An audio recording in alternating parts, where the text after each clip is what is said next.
all the secrets of pen drawing in one video. So what are these secrets these artists use to make their work hyper realistic? What really makes their work look that real and super awesome? There are lots of secrets in pen drawing, and I will share it to you guys. The first secret is the sketching part. All the stages of drawing have secrets. So at this sketching part, many artists use many methods, and some artists use tracing. Tracing is what we do when we are in school. If you remember, we keep a picture on top of the drawing, then trace it. So they print out the picture they want to draw as A4 paper, then place it on the paper just to get that accuracy in the drawing.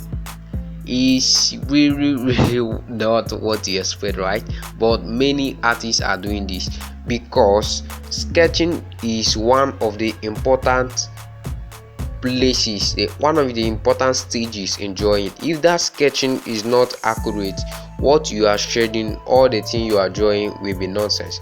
So if you are finding it difficult to use grid, you are finding it difficult to use Loomis method, or you are finding it difficult to use freehand, I can advise you to do this and also become a pro artist. This is one of the secrets these artists are doing. They print it the size they want to draw and they place it, trace it, and say that they are done with the drawing. It's not the main drawing, but this is one of the things that make their work look real, exactly the picture of the person they are drawing.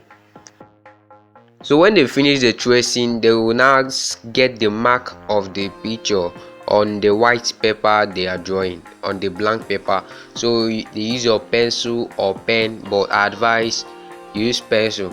They use your pencil and bring out those marks they see when they traced the picture, the printed picture. Tracing is not really that hard. If you are finding it difficult to get accuracy in your drawing, simply use tracing.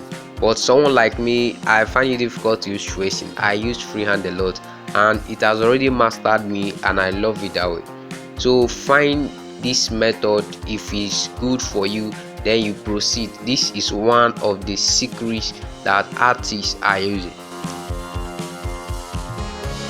The drawing will now look exactly as the picture they are drawing, exactly, no different, the same measurement. Now check the measurement at the eye, the same placement, the same measurement at the eye is what is in the drawing, the same measurement at the nose is what is in the drawing. So this is probably some artists, mind you, some artists do, is one of their highest secrets. You just have to go to any printing shop near you, then you print a picture, place it on a drawing, and trace. We all do this when we were in school, so it's simple as that.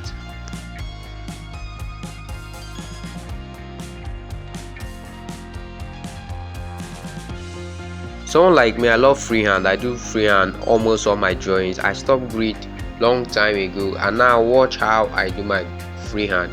I mostly use my phone, but since I already have this drawing, let me just resketch the eyes and the nose to show you guys that freehand is not also that hard. But if you find it hard for you, you can do the tracing, or use grid, or use Loomis method. Loomis method is the one you use shapes, but I'll still get to that. And whenever I'm done with my freehand, it is always the same measurement with the picture I'm drawing. It's always the same measurement, so you can also try this. So this is Lewis method, where you use shapes, lines, measurements to draw, to get an exact sketch of what you want to draw. Sketching is very important.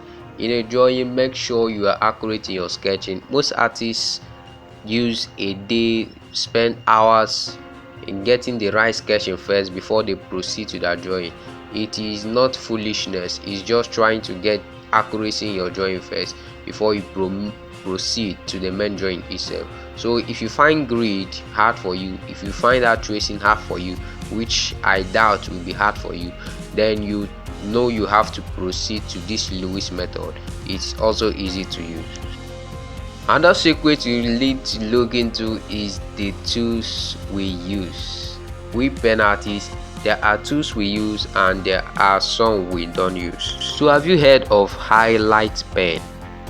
Some call it white gel pen.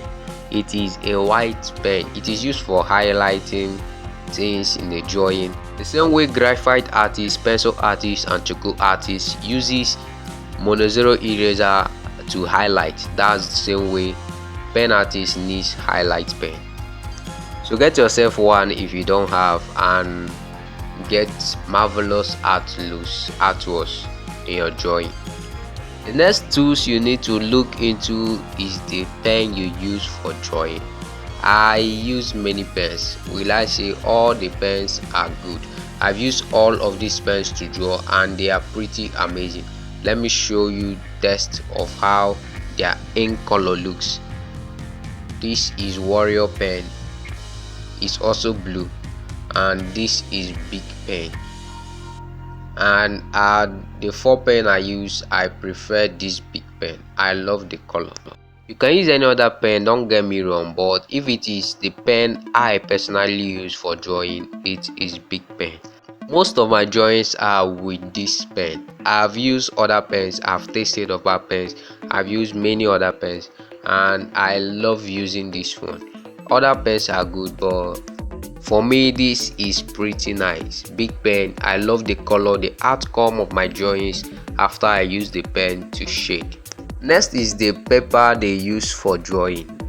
Pro artists don't use smooth paper for their drawing. They find a rough paper for their drawing. This is needle point paper. This is also a rough paper. You can see the lines and strokes, how the paper looks. It's called crocodile paper. It is also called eggshell paper. So you find one of these papers. You can also use straight mo paper if you want. Just get a rough paper that will make the look beautiful.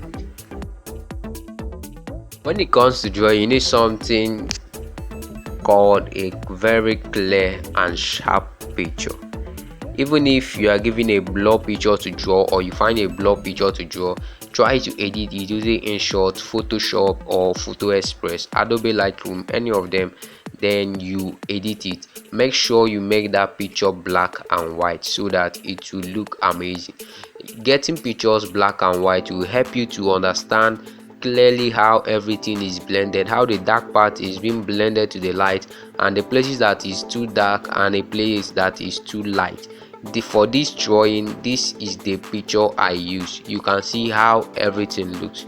This is one of the reasons you always marvel at artists drawing, and they will show the picture that was given to them, and you see that their drawing looks more beautiful than the picture. It is because they edit that picture first, make the picture more sharp, look more beautiful, then convert it to black and white, understanding everything about the picture, studying it, then proceed to drawing. Among all the secret and tips I've been telling you, this is important: the shading aspect. This shading aspect is really important. You don't fly. All those details you see in those drawings are added one after the other. Artists use scribbling to achieve skin pores and skin textures in the drawing. He is using scribbling to create layers and also using scribbling to detail it. The techniques I will share with you guys now have really helped me, and it has helped many artists. Scribbling to scribbling technique is really beautiful in drawings, especially for rough parts of the drawing. You don't use scribbling to scribbling for all parts of the drawing, mind you. It will spoil the drawing unless you want everything to be unique. But if you want hyperrealism in your drawing, scribbling to scribbling for all parts of the drawing is not advisable.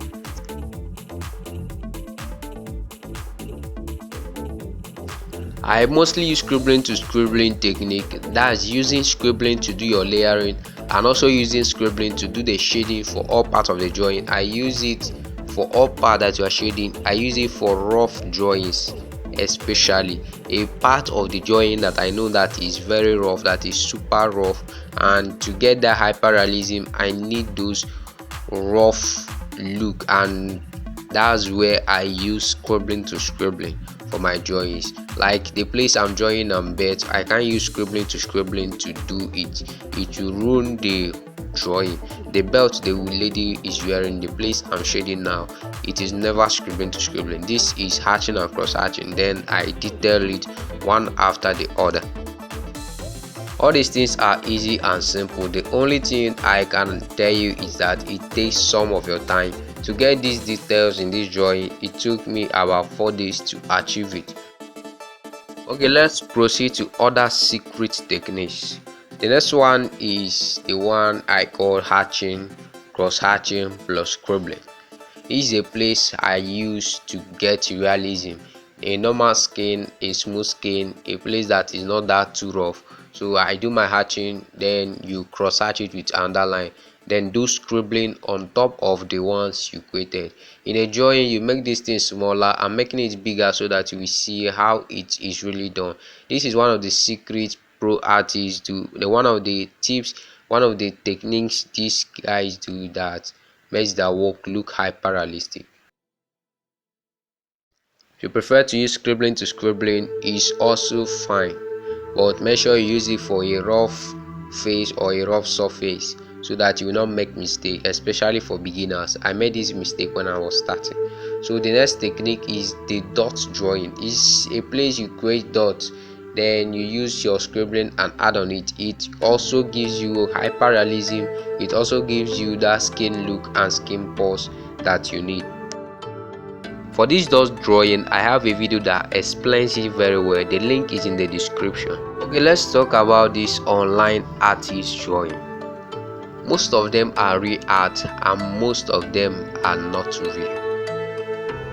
What I mean by they are not real is that the pose that the drawing is huge and big, but it is just edited. So most artists use this secret to probably deceive people that they made this work look hyper realistic, but it doesn't look like that. These artists make small drawings and print it in a large font. This is a trick some artists do, making small drawing and editing it to look big in the eyes of people. I don't really like it. Make your work look real and amazing.